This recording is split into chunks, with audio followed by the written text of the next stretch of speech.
pinag-uusapan po at hindi pwedeng makawala sa lahat ng sulok ng ating bansa ang isyong ito. Kumakalat po ang balita ngayon na posible daw po at isa sa mga strategy ay mag-resign si Vice President Sara Duterte as Vice President. Ito'y kasunod po ng napipinto ng pangalawang impeachment para maiwasan na siya ay ma-impeach ay magre-resign na lang. Alam niyo kung bakit? Malakas po ang posibleng mga ebidensya at bagong ebidensya ang kakaharapin ni Sara Duterte. Especially yung pong sinumpaang salaysay ni Ramil Madriaga na kanilang kaalyado na magsasabi kung saan galing ang pera ni Sara noon at ngayon. Maliban pa ho sa graft and corruption sa Office of the Vice President at saka sa Department of Education. Kaya ngayon napapag-usapan na ang strategy para hindi ma-impeach at magkaroon ng pagkakataong pumasok pa rin sa politika sa 2028 ay mag-resign. Kapag ka naipal yung impeachment, nakarating sa Committee on Justice, na iparating ang Article of Impeachment sa Senado. Kasi pag nadala ang Article of Impeachment sa Senado, ay talagang wala na pong maitatago. Actually sa Kongreso pa lang, dito sa bagong ruling ng Supreme Court, lahat ay ilalabas ang ebidensya, testigo. Hindi pwedeng tanggihan ni Sara Duterte ang invitation para siya magpaliwanag dahil yan ang ruling ng Supreme Court. Bigyan ng pagkakataon ang akusado sa impeachment na ipaliwanag ang kanyang sarili.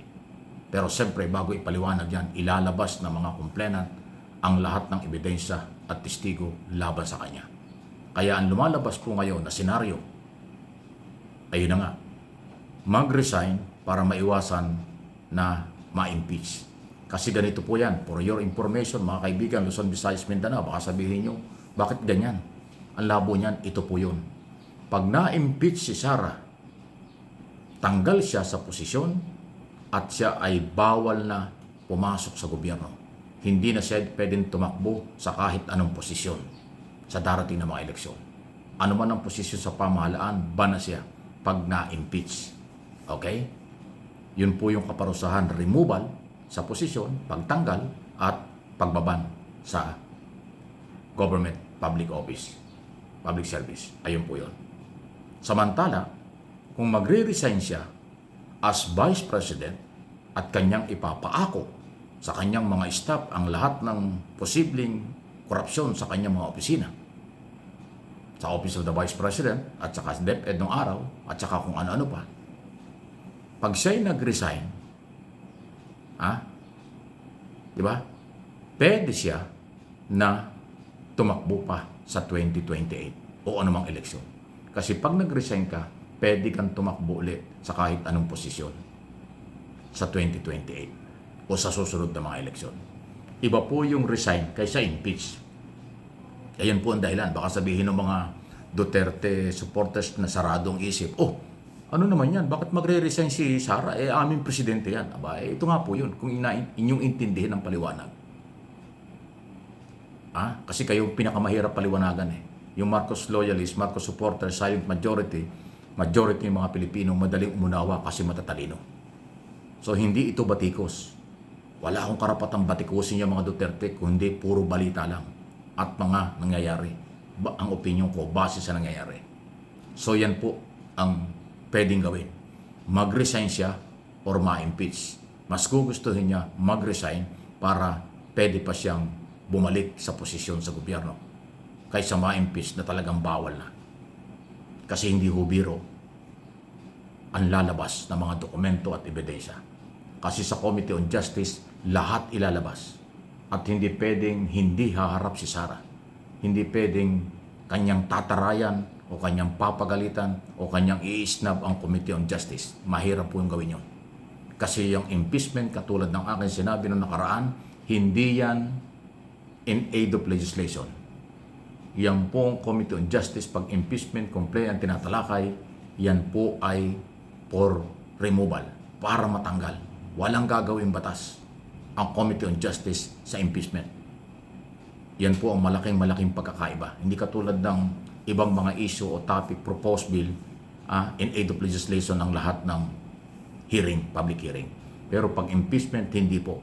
Ang trabaho ng Committee on Justice ay magdetermina kung tama ang proseso, kung merong ebidensya, at pag magdesisyon, kung ito'y i-recommenda sa plenaryo for debate o for voting para makuha ang 1/3 vote ng kabuuan ng Kongreso at may transfer ang article of impeachment. So, hindi ho pwedeng tarayan yan.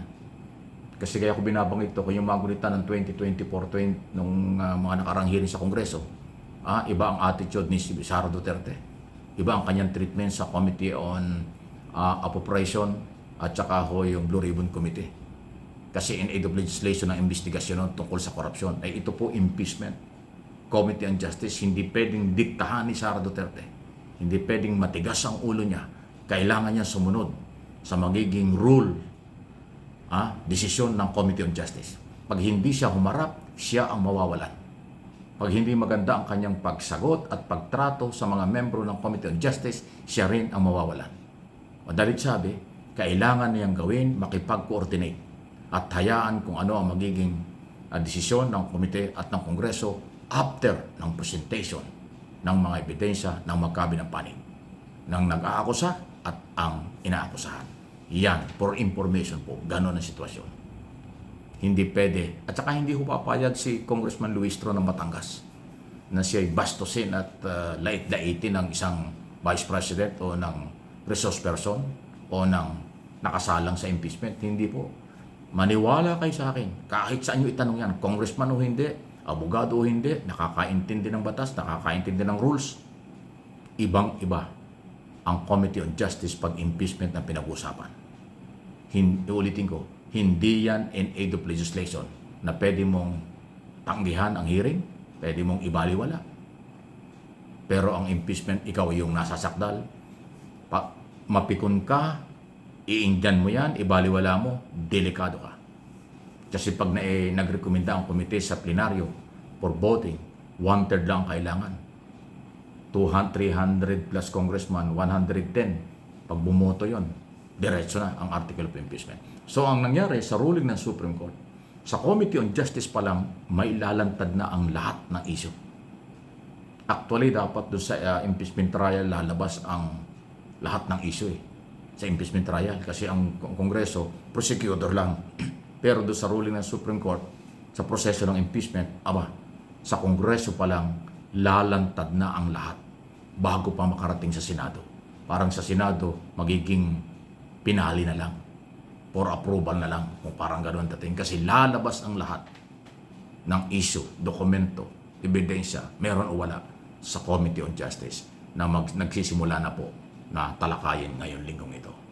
Abangan! Please like and share.